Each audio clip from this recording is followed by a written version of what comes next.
makes all the difference. The best way to predict future is to create it.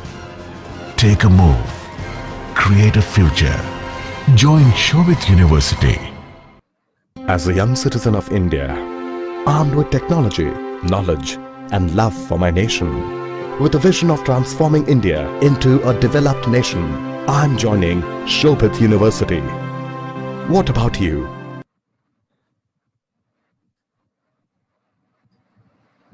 Now you can start. Honorable Vice Chancellor, Shobhit University, Gango. Respected Registrar, Shobhit University, Gango. Today's keynote speaker, respected Dr. Debashri Mukherjee, Associate Professor and Head of Department of Business Management, Tripura University. All directors, deans, head, all faculty members, and dear participants. Namaskar and very good afternoon to everyone. On behalf of Shobhit University, Gango, I take this opportunity to welcome today's keynote speaker, Dr. Debashri Mukherjee. My co-panelist, Dr. Abhimanyu Upadhyay, all our faculty members, participants to this 6-day workshop on extremely relevant topic on the times, developing and implementing a holistic and multidisciplinary curriculum in tune with NEP 2020. The National Education Policy is aimed at transforming the Indian education system to meet the needs of 21st century. The new policy seeks rectification of poor literacy and numeracy outcome associated with the primary school, reduction in dropout levels in middle and secondary education, and adoption of multidisciplinary approach in higher education system. Apart from this, the policy also focuses on childhood care, restructuring curriculum and pedagogy, reforming assessment and exam, investing in teachers training. Policy emphasizes the importance of multidisciplinary education through both disciplinary and professional programs for developing competencies of critical thinking, adaptability, and self-management amongst learners. Through NEP 2020 seeks to bring a holistic change in the education system of India. Its success depends on the will and way in which it will be implemented. Today we have privilege to have with us Dr. Debashri Mukherjee, who shall be reflecting on the theme of the workshop. It's a great pleasure for me to introduce today's keynote speaker, Dr. Debashri Mukherjee. Dr. Debashri Mukherjee is an alumni of Vishwabharati Shantiniketan and Vanasthali Vidyapith, Rajasthan. He is Associate Professor and Head of Department of Business Management, Tripura University. He is also founding head of Department of Tourism Administration. He has established the state first business incubator funded by Ministry of MSME, Government of India. He is the state coordinator of AICT sponsored student interaction program for Tripura. He has been nominated as mentor by AICT for newly inducted teachers of technical education. He has worked extensively in curriculum design and innovative andragogy developments beside the teaching and academic administration over last 2 decades. He has over 90 publications to his credit. He has worked many funded projects sponsored by National Bank for Agriculture and Rural Development and Indian Council of Social Science Research. He has delivered over 75 invited talks and chaired technical sessions at many conclaves, seminars, and conferences. He has also deliberated in different television shows in Tripura and Colors FM radio in Bangladesh. He writes regularly for newspaper and portals on contemporary issues. He has recently published an edited volume titled Purvottaran, The Rise of Northeast, the Paradigm of Development in VC World. Dr. Debashri Mukherjee now will be sharing his views on development and implementing a holistic and multidisciplinary curriculum in tune with the NEP 2020. Now I would like to invite Dr. Debashri Mukherjee to address the gathering. Please, sir. Thank you for the nice words that you have spoken, Dr. Niladri and Dr. Abhimanyu, Som, and Honorable Vice Chancellor and Registrar of Shobhit University. First of all, I congratulate you for organizing such a wonderful workshop, and it would have not have been more opportune moment, because while I was preparing for my talk, suddenly I stumbled upon the new Gazette notification came from UGC just yesterday. So I'll go ahead with what I had prepared to deliver it, but I'll stop in between and share the key issues, because that, I think, the perhaps the most current, and many of us must not have got access to that document. So I became being on the privileged person, because somebody must have shared it on some of the groups and it just came running to me. So I was just going through it and I could find that there are certain interesting points that might be of interest of the participants who are attending this program. And I think Som has kindly given me around 40 minutes to deliver it on that. So I'll try to stick to the time frame and do the honors. So let me share the screen first, and then I'll be setting up the rolling.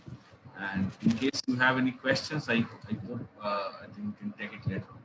Okay. So primarily, let me set the scope for the discussion.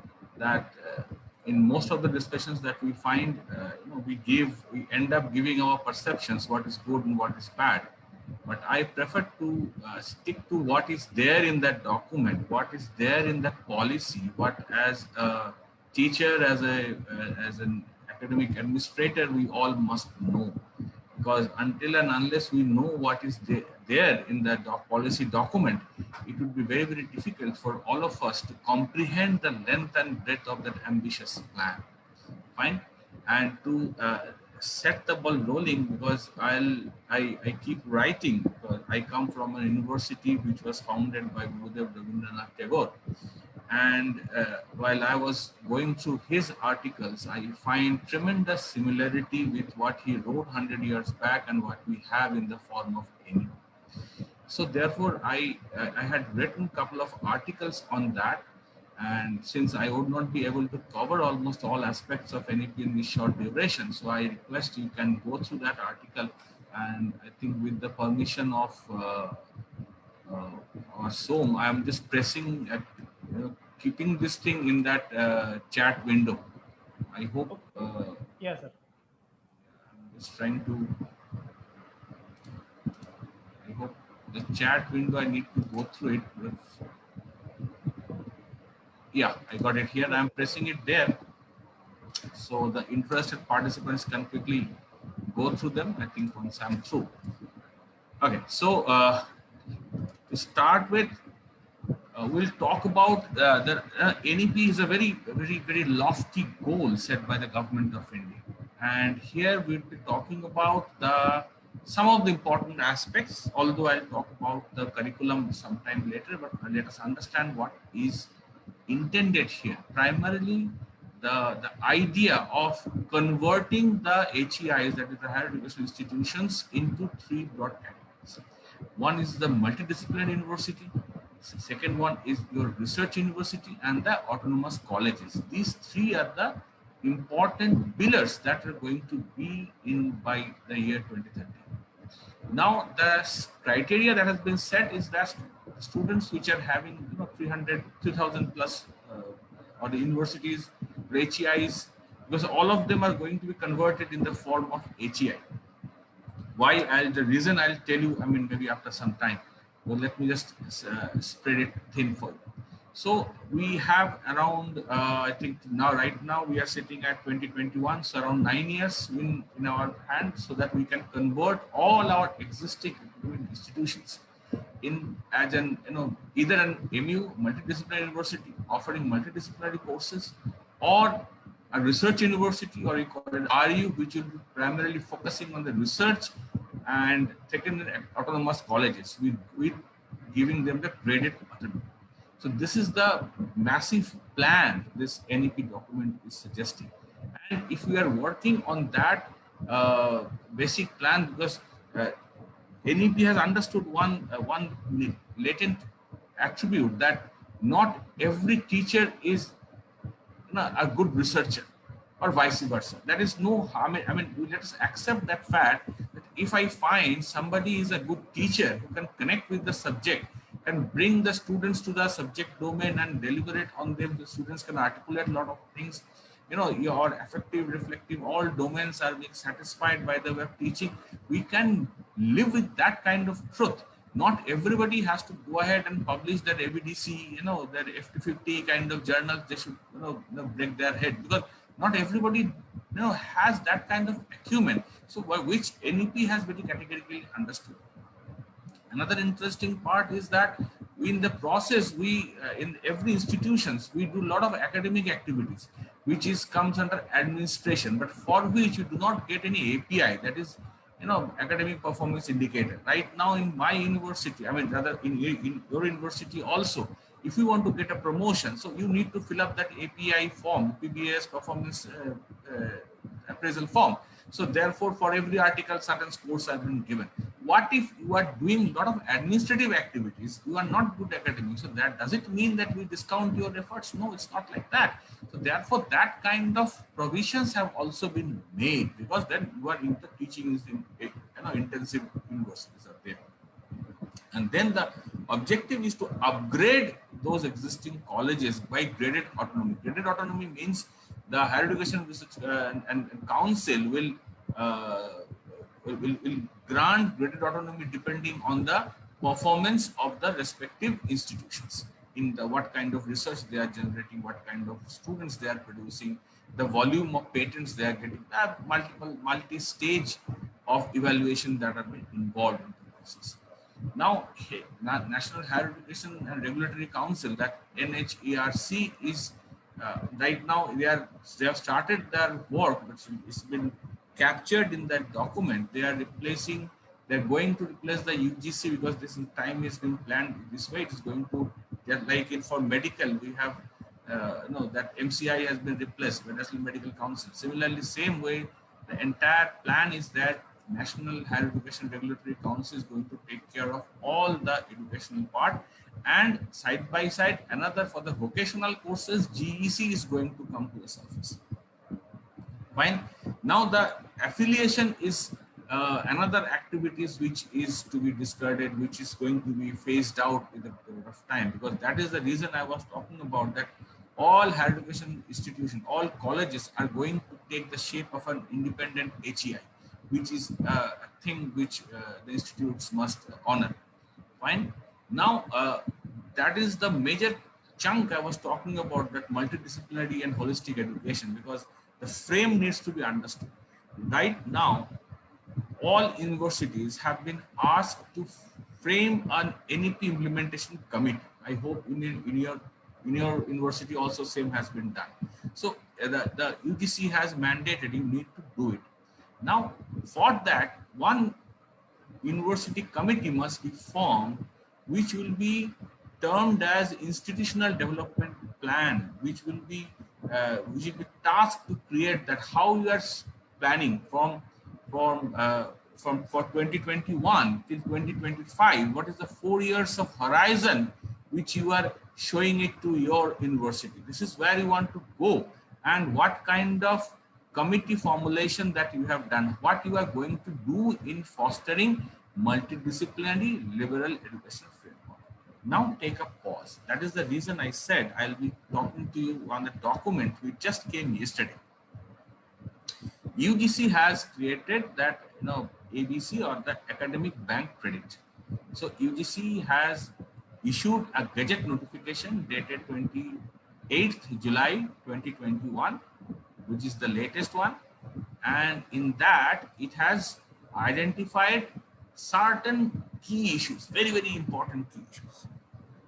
In that, it has very categorically talked about that the students are going to open an academic bank credit or academic credit bank, in which their all marks would be captured. Now there's a question. Somebody may ask that what about NAD then, National Academic Depository? It does the same thing. Unfortunately, no. In NAD, the student or the individual uploads his or her marks. But in case of ABC, the institutes would be doing.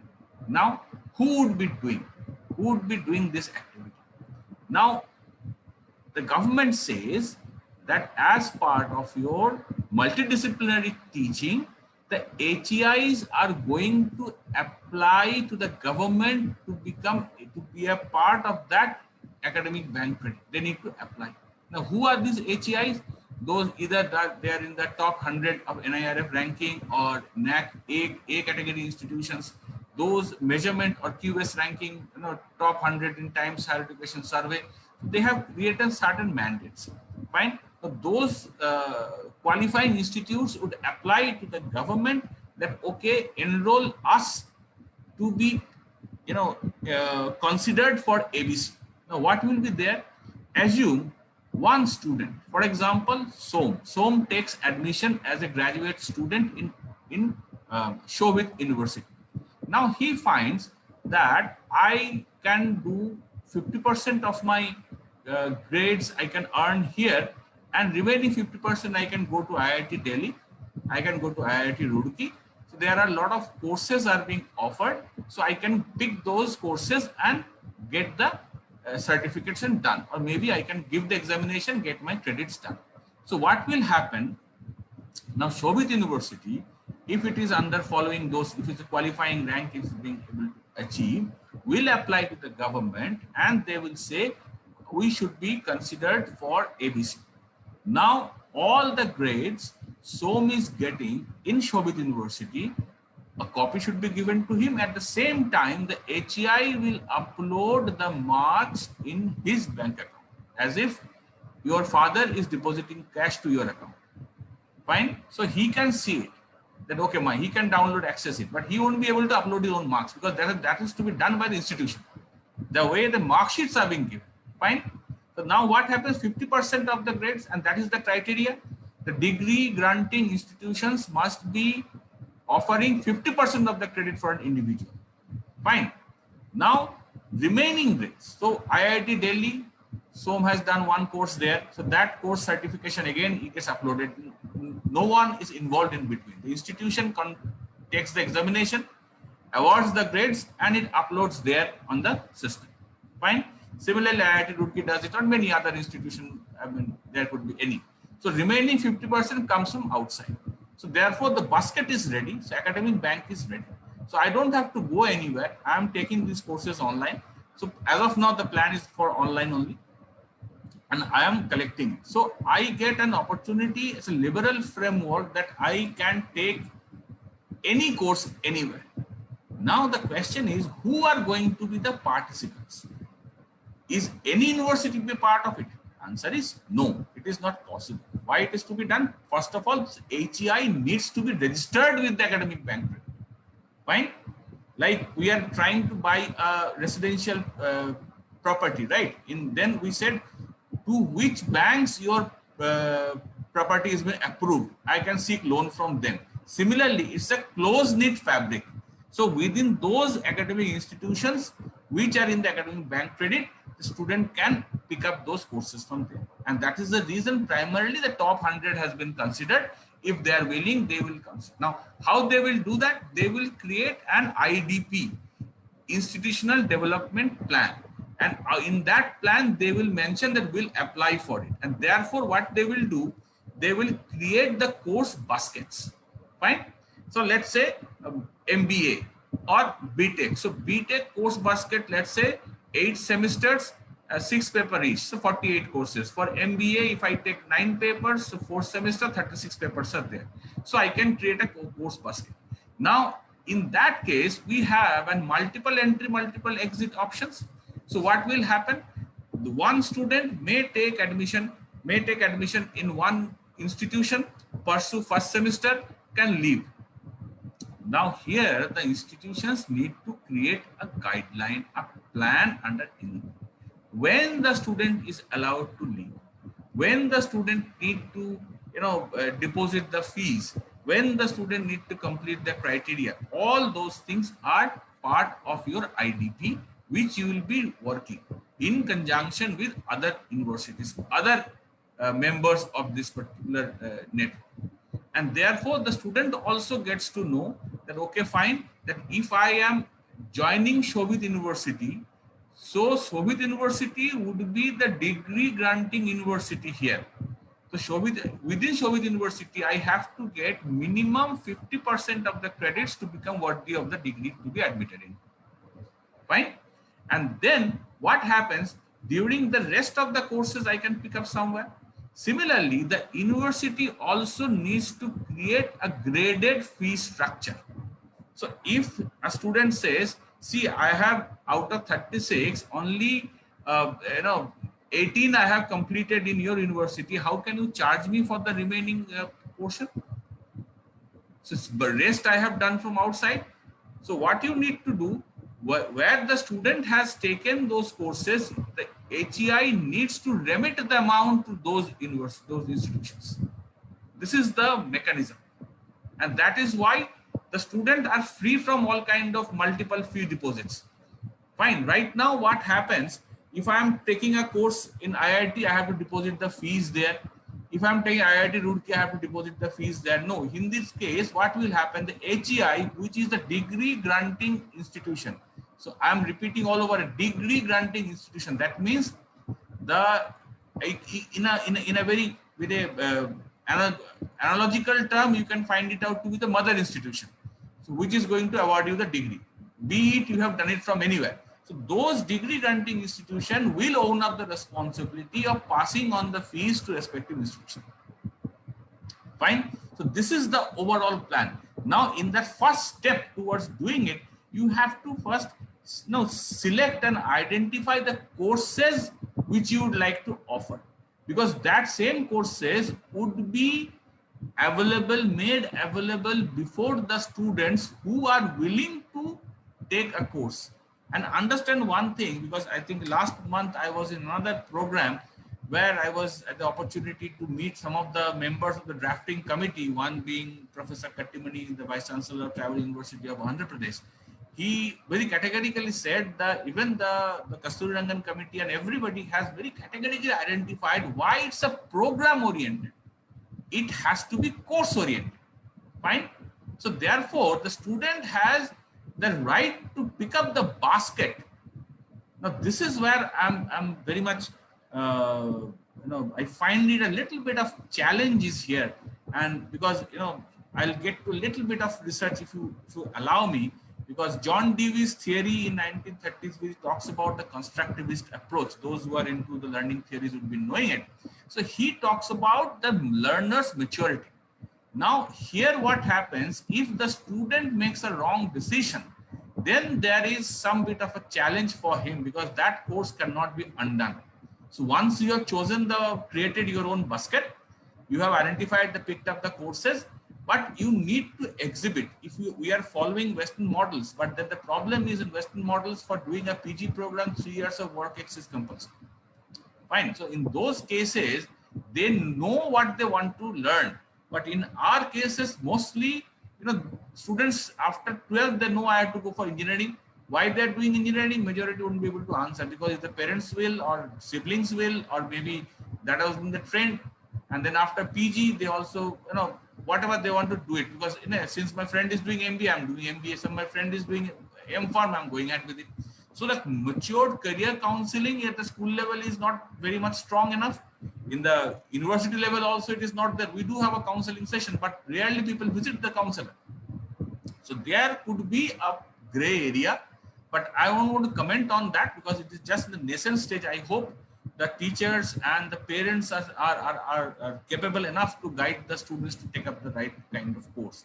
But even having said so, I'd like to maintain that it provides lot of flexibility to the student, because there is a lecture, I think I may request all the participants, there's a lecture by our late Steve Jobs, which is called Connecting Dots, which is there on YouTube. I think this is must watch for all management students, or for that matter all students. So he was a computer science graduate, at the same time he was an expert in calligraphy. Now usually in our present system, if somebody wants to take fine arts, and we cannot imagine him to be an engineer, right? That is the kind of regimented thought process we have learned over these years. But then here in this NEP, this provision has been made that if you want to go ahead with engineering and music, go ahead, fine, nobody is stopping you. Tomorrow you could become a very strong sound engineer. But that is the reason that deviation is worth mentioning here is from program to course.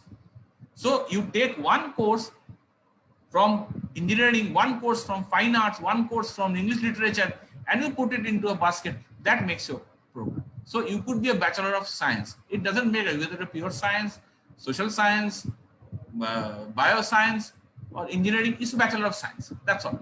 A Master of Science or Master or Arts, Humanity, depending on the program or the degree granting institute's basket that they have created. It is somewhat similar to what IIMs used to do, because you would be knowing IIMs do not give any specialization in their management program. It is just PGDM. Fine. So in PGP program, you can take 10 courses on finance, 10 courses on marketing. But then there is another gray area. How many of the institutions or HEIs do have that kind of a bandwidth or faculty bandwidth to offer the variety of courses that might be required? Like you would be seeing that recently the question was raised in the parliament that out of, I guess, 43 central universities, I think many universities have a vacancy to the tune of 50% in their teaching staff. That might not be the case with you, you are at luxury, but for us, this vacant teaching positions create an Herculean task, because in that case we get guest teachers and they do not necessarily complement the role what a full-time teacher could do. Now this is a gray area, the implementation challenge which I could see. The objective is very much noble, which perhaps you could create. And then at the end, what I'm trying to talk about in the second part, which Academic Bank Grade had talks about, is about the learner autonomy.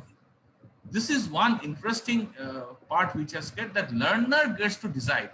Now, I was talking to some other platform where I said, now we are going to see the rise of one different breed of students, which we call them non-traditional students. So these students will not enroll themselves in physical institutions. They would be online. So I prefer that, Som teaching marketing, I'll pick up from here. Niladri is going with pharmacy, I pick up one course. Dr. Abhimanyu is teaching, let's say for that matter, business communication, I pick up that course from there, and thus I make my basket. I'm indifferent to the fact that three of them may belong to different institutes all across. And primarily, NEP has given another provision for allowing the centers or the local centers for the international institutions. So I can take up foreign university courses as well. And in the same breath, the courses which are being offered at SWAYAM and NPTEL platform, that is the MOOC courses, they are also being given due credits. So therefore, UGC, I hope you must have noticed, I think few months back, UGC has sent a letter to almost all universities seeking their opinion about introducing 40% of our total curriculum from MOOC courses. And that is particularly applicable for those who are short-staffed in teaching staff. So now, if somebody decides, let's say one student in your university decides that, okay, fine, I am, I want to do the courses which are being offered here, but I'm not very much comfortable with one subject which is being taught. Rather, I prefer to take up one course which is there on SWAYAM platform. So earlier that was, it was turned down, that request was turned down because multiple credits also was a big challenge. But right now, UGC mandates, you give the examination, the marks should be coming to you, and the departmental head has to tell the COE about the marks, and that would be reflecting in his or her mark sheet.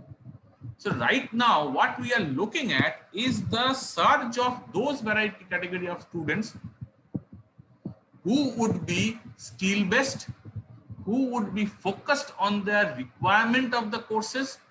If I am an engineer, if I am an MBA, if I am a pharmacist, so I do not need particular courses as per my understanding. So I have the right to reject that I am not going to study them.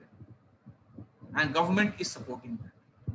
It is not that since the curriculum has been designed by a group of people 10 years back and multiple changes has happened, but not radical changes happened. So students have to go through the same grind and creating a fractal dimension that what was taught to my teacher is teaching me the same thing. As I have been taught the same thing, I'm permitting down the same thing. So I'm carrying the same tradition.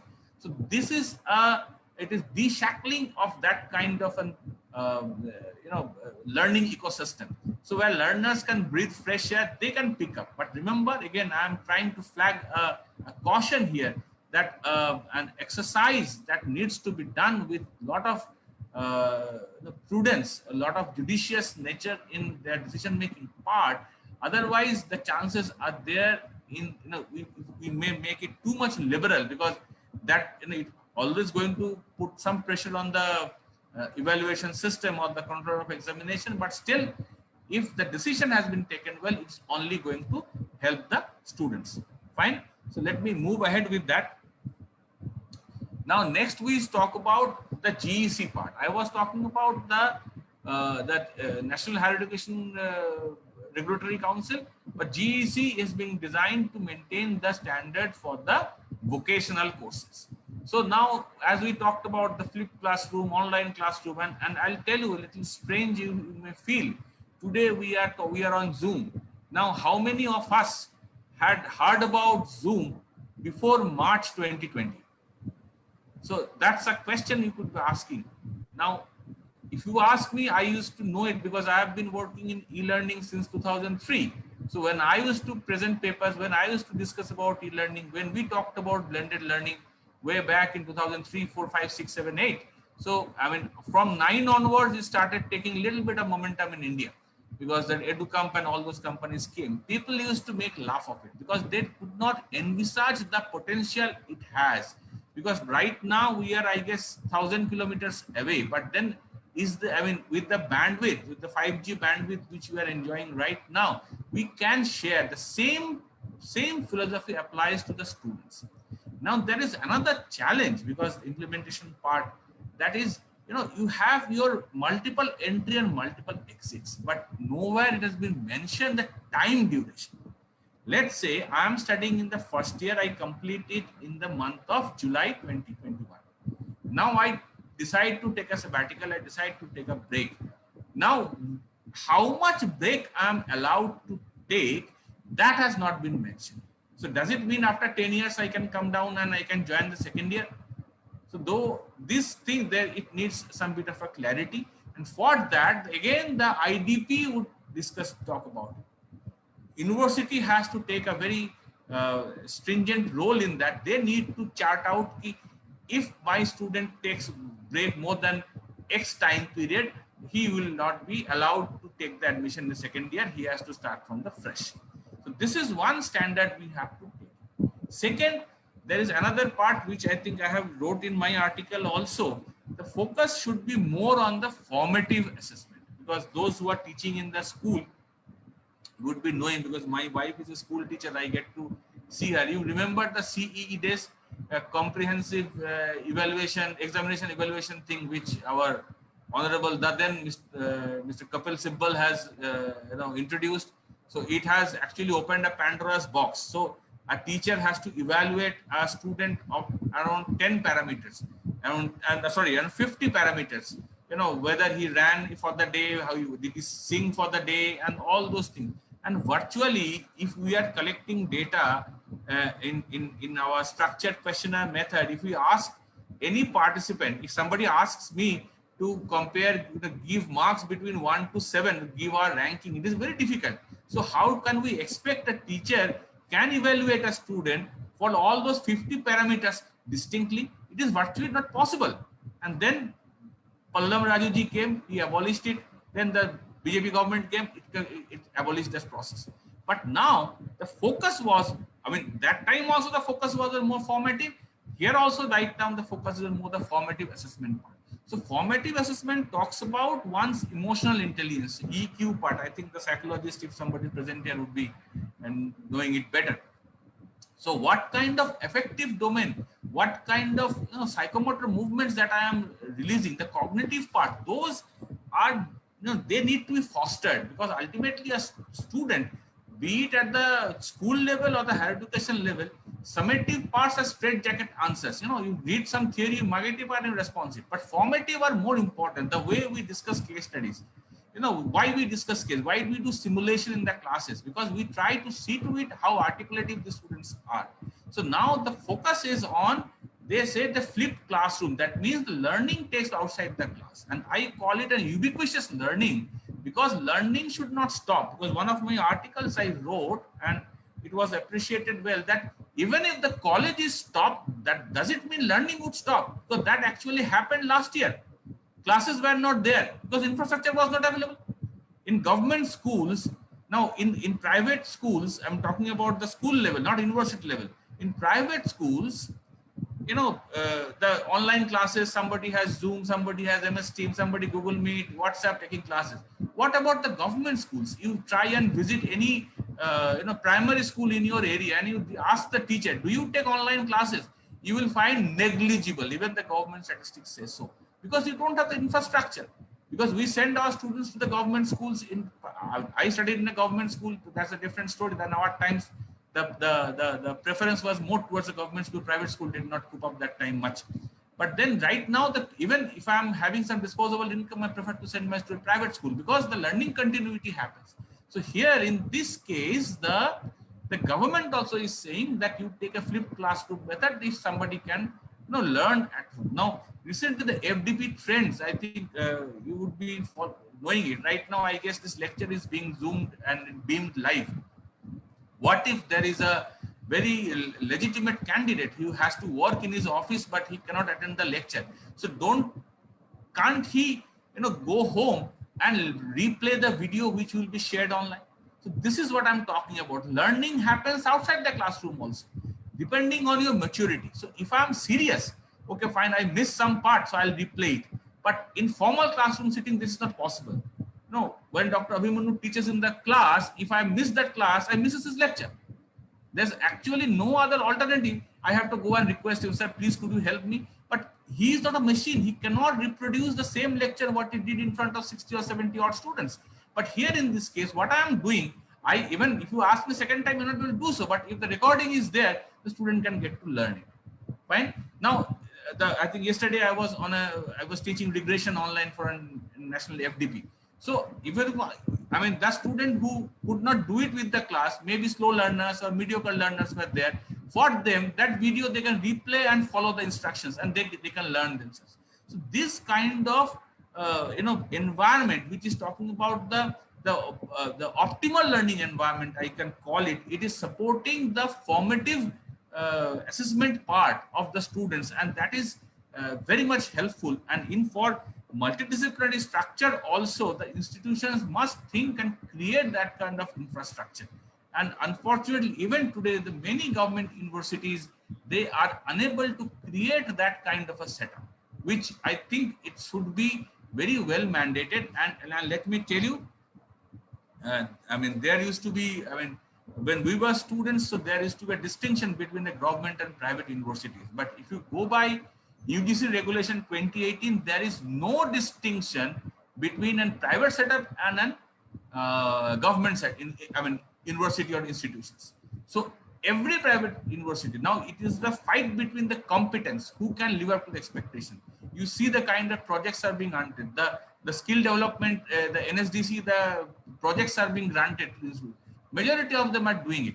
Fine. Now, Banasthali, my own, my alma mater, where I did my PhD. Now, it is a private university, but then it is actually I can say for incubation or business or startup incubation, it is the model institute for AICT on MSc. So likewise, the competency is going to rule for the day, and whatever we are going to do, that has to be taken in the spirit of the game in the sense enabling the students to learn better. It is not anymore a sage on the stage kind of a model. It is more like a facilitation of learning tools to the students with which they can learn. That with this kind of an system, the academic bank credit set up in place, I guess another few months, every university would be running to create their own programs online. The value-added courses, I hope your university must have received the UGC circular for identification of value-added courses for the NAAC accreditation. So now what happens? The total dimension has changed. What value you are adding to their lives as a student? I want to teach subject A, but no one needs it. Why should I teach that then?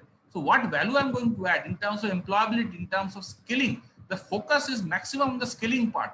Now we talk about Atmanirbhar Bharat and all, lot of discussions are happening. So the focus is one student would only become self-reliant if he or she has been given proper skill to exercise so that he or she can earn his own livelihood with which whatever you have taught. The rote learning, the proctored learning is not going to help the purpose. Fine. I think I'm running out of time. Okay. No, sir, you can take more time. Okay, fine. Thank you. Okay, now we are now ODL part. I'll briefly touch upon because you will be seeing that the NTA, National Testing Agency, is coming all the way to centralize the admission process. I think there are around 8 to 12 central universities, newly formed central universities like Jharkhand, Rajasthan, Kerala. They all are taking admission through a common entrance test formed by NTA. Now the NET also is being done by NTA. For ODL also, this kind of mechanisms are going to be built, and for not everybody would be allowed to offer the ODL courses, because right now IGNOU does it, and there are institutions who are having NAAC AA grade, they are being told to. So those kind of checks and balances are being formed here.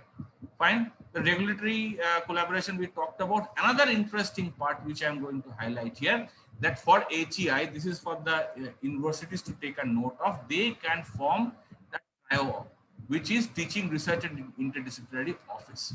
Now what happens, in TRIO, you will be creating it is going to be the center for learning for the faculty members, so that you can equip them, you can train them in the line of the administrative staff college or FDC, faculty development centers in universities which they are built. And then we have another important part is that APR, that is annual performance report.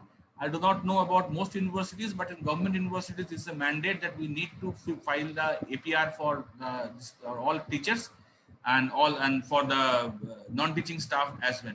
So therefore, in government universities, the key responsibility, like KRAs, are not something people unheard of. So right now, the karma, which just talks about the key accountability responsibility matrix, that needs to be identified. Here, your administrative work also is taken into consideration if it is of institutional interest. So therefore, they should be, and institutes are supposed to identify them with a lot of judicious nature. Because I know in my university, there are many people, and I should not be cribbing about my own university, but there are some challenges. Like there is one gentleman who doesn't know how to send an email, who doesn't know how to type on a computer keyboard. And when asked, I was appointed 20 years back. So that time computers were not there in the university. So I used to draft in my hand. I have got a very good handwriting. I can do writing to a level of calligraphy. But then I'm saying, are you of any use to me? You are my staff. You say I do not know how to scan a file. I cannot write later. So now these are some of the challenges universities are facing. I hope you must not be troubled by this, and you have the option to show them the door, but we cannot. So we have to retain that person till the person retires or otherwise. So this is the challenge. So therefore, the karma talks about, actually, I mean, ethnically, if we say, or historically, we see that our karma talks about what we have done in the past. Similarly, if we have done some bad karma, we are bearing what is happening right now. So therefore, we need to identify very categorically the administrative responsibilities, the teaching, research, everything, and then we need to measure the performance. It is not just that somebody was appointed for teaching, he has written a couple of papers, all his activities are being, overlooked. So therefore, the prime responsibility, you fix it, you set the ball, set a target, and match it how far to achieve. This is one important point. These are the regulatory councils actually. I'm not going to talk about it because it will take a whole day, but for your common information, it is there. And another interesting part, which is very much nascent, because if you read that policy document, you will get to know that the one center, once that the HECI Act is being passed, to talk about resource management and transformation of education, RMT. Now, what will happen in RMT? Now, in universities, the transfer is there within the unitary body. University, as per the central government rule and law, it is unitary body. So therefore, any person appointed with any university, let's say Lucknow University or Awadh University, will retire there. Non-teaching staff, they may be transferred any department, but within that university. But RMT talks about there could be a provision where they could be transferred to other universities also, because it is going to be a cadre-based kind of a situation, which was there long back. It has been a demand, like the administrative cadre service. Similarly, teaching also, non-teaching also. But this is some big in debate again. Why? Because people do have their computer labs, people have their projects and all. But this is the plan that resource may be transferred, or maybe at least could be sent on deputation. Let's say you are doing Nilabri is doing research in the pharmacy. So Northeast is the hotbed of pharmaceutical plants or medicinal plants. So there is some research is going on. So he may be deputed there for some time to conclude the part. So this is kind of an output-based activity. We talk about outcome-based education. So here also the effect is more on generating the outcome of it. Fine. Okay. And regulatory, I'm not going to talk much about it. And the focus is on the adult education and lifelong learning, because the adult literacy rate, if you go by the latest document, I find it that 73% out of which the illiteracy rate among the women is very high. So we need to create the setup. The universities are being created, because right now the plan is for NP to set up HEIs in the rural areas, because in the second education policy that came up, where IGNU came up during 1986, if I'm not wrong. So in that time, the focus was on rural education, rural extension. So plan is that whenever you are setting an university right now, there should be have some local relevance. So you should be talking about sustainability, you will be talking about local relevance, and you would be taking the local community in your fold while you are fostering education and you are doing extension programs. In that case, you must SAGY one program is there. Then you adopt villages. I hope Shobhit University must have taken care of some of the villages or the primary schools. This is a part of your the community build-up. So community connect is another important part in the NEP, which has been documented. Earlier it was there in the minds of the people, but not has been documented properly. And digital education is always an equitable education, so I'm not going to talk much about it. And two important factors which I'm going to talk about, because learning content repository, LMS and all, everybody is using. I'm not going to highlight much on that.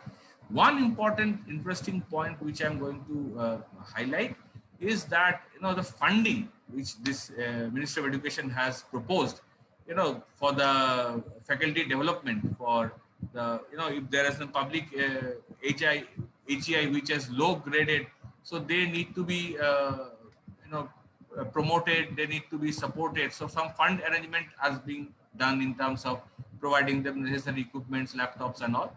And another LEAP program is being done with it's an ongoing process from this year onwards. It is going to start about for the vice chancellors, because many cases we have seen the vice chancellors who are at the helm of the things, they just because before joining the VC's chair they are there. Maybe the professor or some of them may not be having adequate admin responsibilities. So because then they need to be trained accordingly, they need to be sensitized about the vision program. So this option, the leadership training program option, has been kept as a part of the NEP. Fine. And for the backward training, the people who are from the backward classes, which is the socially economically disadvantaged groups, the IT communication skill. So this has been given a special provision for additional college creation, institution creation, and the National Knowledge Clearinghouse, which is going to store interdisciplinary research. It's unlike Shodh Ganga or Shodh Sindhu, where this kind of every article, everything would be shared, and those HEIs within that network, they can access them. So it is nothing got to do with any government or private setup. Anybody who is a member of that network can access it. Fine. And just to conclude, I think I started off with Rabindranath Tagore. I'm going to end up two famous quotes, which I'm going to talk about it, because it talks about, first one talks about the time frame, because you know, if we limit a child to his own learning, he was born another time. That is, even my son, I mean, right now the kind of tech exposure he has got, in my time I did not, maybe my father even did not have an iota of idea about what computer was. Then the second most important part, let us not forget that as a role of our teacher, which has been very categorically mentioned, because we all know of him about his poetry and his book what he'd written, but very few of us know that he actually established the school in 1901 in the name of Pattabhavan, and I am being an alumnus of that same school. So the educator in him, well, he wrote books, and more importantly, he was a daring father, because he got his own son admitted to the school which created by him. So just to have the conviction and faith a father had in that kind of school system, where everybody was mostly will be seeing that I may not send my own son to my own university, but I prefer to send him to a better one. But he chose to do otherwise, and that has become an epitome of learning in his own time. So with this, I conclude my session. I think I am well within my limit, Som, and if there are any question, I'd like to address them. Yeah, thank you so much, sir. Yes, sir, there are some questions. So can you take those questions, sir? Yes, let me. Yeah, sir, Dr. Srikant Gupta ji is asking that in your fourth slide, number 4, you continuous evaluation methodologies. So his question is, what I feel that there must be lecture-wise assessment system, and it must be compiled with theory, practical, and overall general assessment scoring as final credits. What is your comment on that? See, assessment criteria, that's what I said. There are two categories of assessment, summative and formative. So what you want to evaluate, that is the first thing. So this NEP or any other learning evaluation method talks about the autonomy of the teacher. So what you want to measure? Do you want to measure how articulative the student is? Do you want to measure how he is able to reflect upon, or how is memory power? Because in psychology we have seen working memory. You have taught something, and you want to take an immediate test after a lecture just to see how the working memory is functioning. What is the retention power of that? So depending on whatever you want to measure, so that is the reason we have so many components in our evaluation. We conduct cases, we conduct assignments, we take direct theory questions, we give them short cases, caselets, numericals. So each test measures a different ability in the students. So whatever you want to measure, you are the best judge of your students, because you are taking the owning of the responsibility of training them. Now, whatever you have taught, you have an idea what is the outcome. So what they are supposed to reflect. So that is going to be the learning gain of the student, whether the student is behaving the way you want them to behave, or they are behaving something below par, or they are above par. So these three measures could be there. And then it doesn't really matter when you take the test, unless until you are trying to test the retention power. So whatever you want to measure, I repeat, whatever you want to measure, depending on that, you need to conduct an evaluation method. You may conduct a Viva also. You can give them an assignment also. It could be take home for them. You can give them some theoretical lecture in the class and give them a case to solve it and come back and submit it to you. There are a multitude of ways which you can evaluate. So my take is that depending on the objective I want to achieve, what is my LOB, learning objective? Accordingly, I'll frame a test. It may be a quiz, It may be a theoretical test, it may be a viva, any other. Fine. Yes, So sir. do I answer the question? Yes, sir. Sir, one more question is there, and this is from my side, sir. Suppose, sir, if any student took admission in Shobhit University in BCom program, and this is a 3 years graduation program, Yes. he completed his first 2 years in Shobhit University, and then for final year he moved to University of Delhi, and he completed his third year from University of Delhi. Now, in that scenario, which university will be the degree providing university? Which university has given him 50% of the credit? Okay. Okay, university that will give the 50% of credit, that will be the degree providing university. Degree granting institution.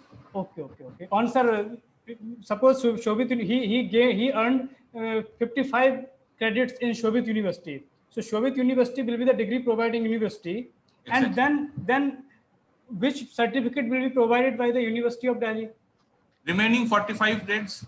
Okay. All certificates they will upload in the academic credit bank, and when the mark sheet will be printed, it will be shown that the credits earned from Delhi University. This many credit has been earned from Shobhit University. Shobhit University. Okay. And one more thing, can I ask? Yeah. Go ahead. Yeah, sir. When we talk about consolidation and restructuring of higher education institutions, so sir, my question really is that restructuring and consolidation is only needed for higher education institutions, or its regulatory body like UGC, AICT, or other state regulatory bodies are also needed to be restructured or consolidated? So regulatory bodies consolidation already has happened. That's what I said, that HECI Act is going to come. Almost it is there in the anvil.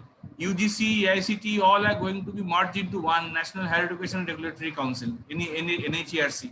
So they have done already. Now, the same board, if the regulatory council in themselves, they have undergone a change, now the institutions need to fall in line. Now they need to be complying to the rules set by them. Otherwise, it will be having a parallel setup, that university formed under UGC guidelines reporting to NHERC, that obviously the curriculum, the plan will never match. The objective will never match. The portability, the movability of nothing will match. Therefore, if the regulatory councils undergone a change, so the universities or institutions, the HEI also need to undergo change. Okay. Thank you, sir. Thank you so much, sir. And now I invite Dr. Abhimanyu Upadhyay to conclude and propose a formal vote of thanks. Thank you, sir. Thank you for inviting me in this webinar. A very good evening to our most valuable keynote speaker, Professor Dr. Devarsi Mukherjee ji, Associate Professor and Head Department of Business Management, Tripura University, Agartala.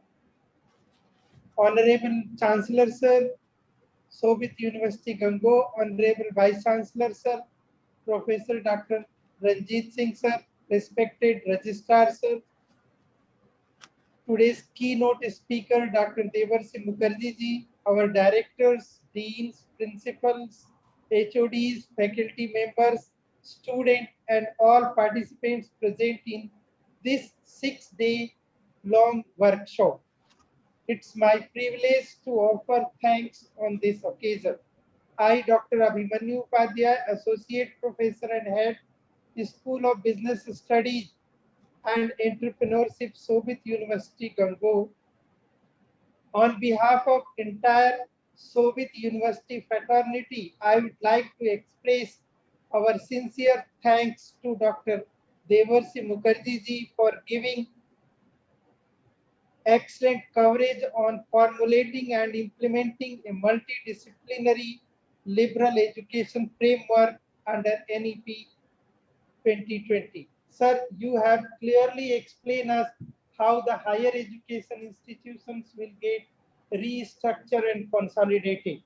You have clearly mentioned NHERC, HEGC, Trio, Karma, and overall, you have just mentioned, do not limit a child to your own learning, for he was born in another time.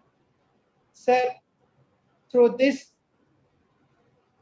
We are definitely encourage us to recognize, identify, and fostering the unique capabilities of each student by sensing teachers as well as parents to promote each student's holistic development in both academic and non-academic spheres. I would like to take this opportunity to record my heartful thanks for Honorable Vice Chancellor Sir, respected Registrar Sir, for their continued support and guidance and extending this opportunity for all of us. I need to mention my deep appreciation to all faculty members for their support and cooperation. I would like to thank all staff members of the university for their contribution in this 6-day long workshop series. Our sincere gratitude goes to our students and all participants who are present here in online mode. Once again, I would like to say that we all are most grateful to our keynote speaker, Dr. Devarsi Mukherjee. We thank you for being with us this evening. It is a great pleasure for us. Thank you very much, sir. Thank you very much. Thank you, sir. And with these words, today's session comes to an end. Thank you very much, sir, once again. And sir, we are looking forward to have you here in some more endeavors that we will be organizing and conducting in future. And Sure. thank you, sir. Thank you so much, sir. My sincere thanks to the Thank you, Vice sir. Chancellor, Thank you very much, sir. Registrar, Dr. Abhimanyu, Ladri, and Som to you. Thank you. Thank you so Thank you, much. sir. Thank you, sir. Thanks, sir.